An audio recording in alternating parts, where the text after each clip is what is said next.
little bit of slim pickings. I mean, pretty much everybody is playing, save for the Buccaneers and the Panthers.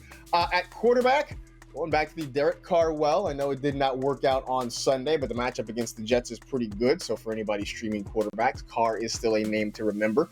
Phillip Rivers, who's had a couple of decent games back-to-back and has a pretty nice schedule down the stretch as well. Taysom Hill is still starting for the Saints. He's still scoring rushing touchdowns, so I think you have to at least consider him this week if you're talking about streaming quarterbacks, especially if you are in a 2-quarterback league. And this one might shock you. Mike Glennon at the quarterback spot, who put up 18 points yesterday against the Browns, and he's got the Vikings and Titans next on the schedule. So I would think that is certainly deeper leagues, but Mike Glennon is out there. Running back, wide receivers, J.K. Dobbins on the list. Obviously, that is pending whatever happens in Week 12 with him on the COVID list, but when he gets back, maybe a bigger workload coming. Damian Harris is still available in a good number of leagues, so if you need running back help, give him a shot. Frank Gore, who will never age and never die, is still on the waiver wire list with Michael Pirine on injured reserve, and Adam Gase still giving Gore carries. Wide receiver, maybe a little bit more help for you there. Emmanuel Sanders is still out there in a lot of leagues. And if Taysom Hill can get the passing game back together again, Sanders should have some opportunities. Nelson Aguilar, still worth adding to your rosters. Deebo Samuel, who had a huge game for the 49ers on Sunday, is available in a ton of leagues, as is Michael Pittman Jr. Didn't have a great game on Sunday, but the targets were there and the schedule is good. So that is something to keep in mind for Pittman. All right, let's talk, though, about Deebo Samuel, Kimmy, because I know some people were wondering whether or not they should put him in their lineups now that he was back after missing an extended period of time. I said you should give him a shot because the Niners would be creative in getting him the football. That's what they did, and Kimmy, Deebo had himself quite a game on Sunday. He had such a game. He had a 4-week hiatus because of that hamstring injury, but then he came back. He had over 100 receiving yards, 133 to be exact, 11 for 13 targets. Marcus, you're a 49ers fan, so I should be asking you, how do you feel about Deebo being back? Is he a must-start? He is pretty close to a must-start. I think he's at least a flex option most weeks, and this is with the obvious caveat that it depends on your roster situation, what have you.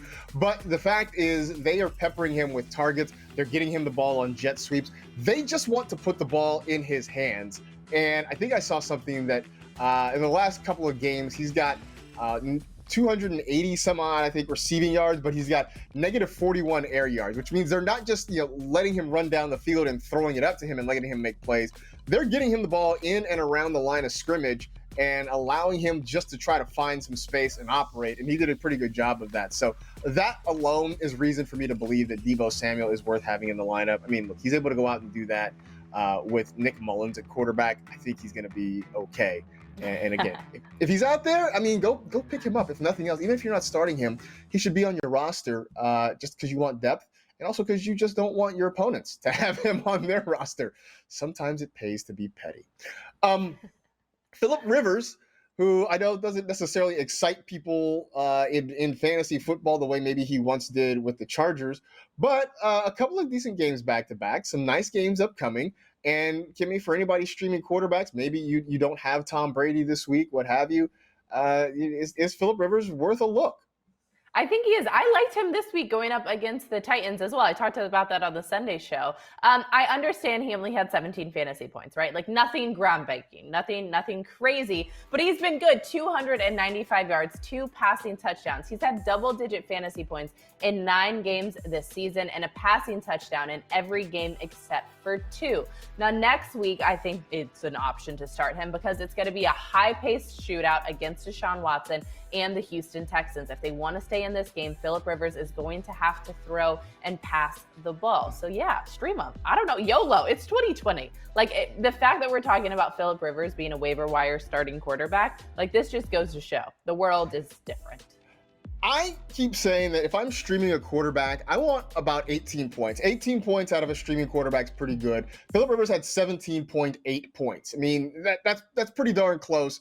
If he could have rushed for 2 yards, which, I mean, for Phillip Rivers is, but if he rushes for 2 yards, he gets you 18, and then he's right at that number. So I don't know that you can go away from him. As you mentioned, the Texans next week, he's had 17 or more points in 3 of his last 5 games. It's not sexy. There's nothing about the Colts passing game that is sexy, but Rivers is doing the job right now. And if you need quarterbacks, if you're in a deeper league, if you're in a 2-quarterback league for sure, although if you're in a 2-quarterback league, Phil Rivers is probably already taken. But he's worth starting next week against the Houston Texans. I guess that's sort of what I'm getting at. So for all those guys that we listed and some of the ones that we talked about, if you have the top waiver priority this week, who are you using it on? I need all the help I can get at running back because clearly I just took 7 different L's in all of my leagues, even though the week's not over. I just already know that I'm just taking the L.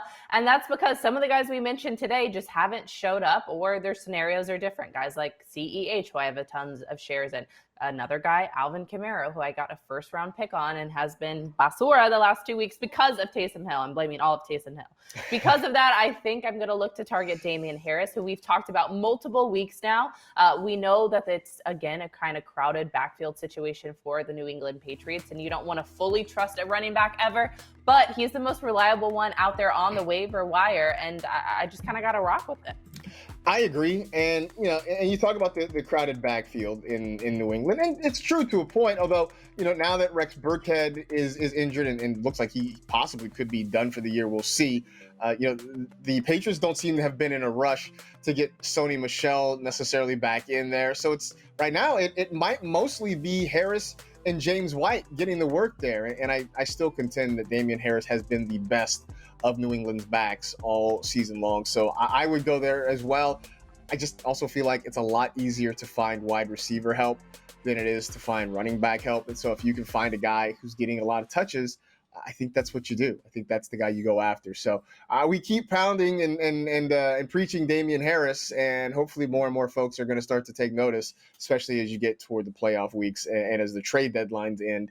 I know there are some leagues that might still be open. I think at this point, most leagues, the trade deadline is passed. So the best way to add help is going to be off the waiver wire. So Damian Harris should be a name that is on your list over the next couple weeks.